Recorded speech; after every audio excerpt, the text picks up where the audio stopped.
मेरी बीवी, जानता था तुम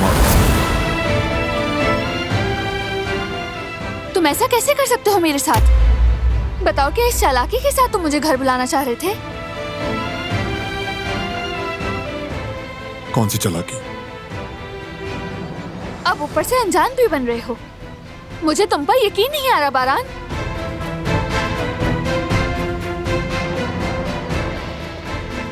क्या हो रहा है? जिलान!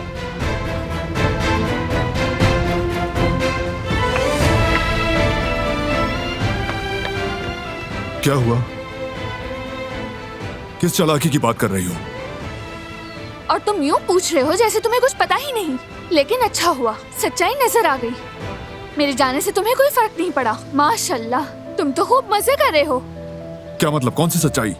किस मजाक की बात कर रही हो? बिल्ली वाला मजाक। बिल्ली वाला मजाक? बिल्कुल। जब मैं आई तो तुम मुस्कुरा रहे थे। यकीनन बिल्ली वाली वीडियो देख रहे होगे। ओह, तुम उसकी बात कर रही थी।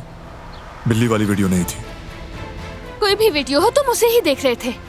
बस देखते रहो। मैं क्यों तुम्हारा मूड खराब करूं? मैं समझी कि तुम बीमार हो।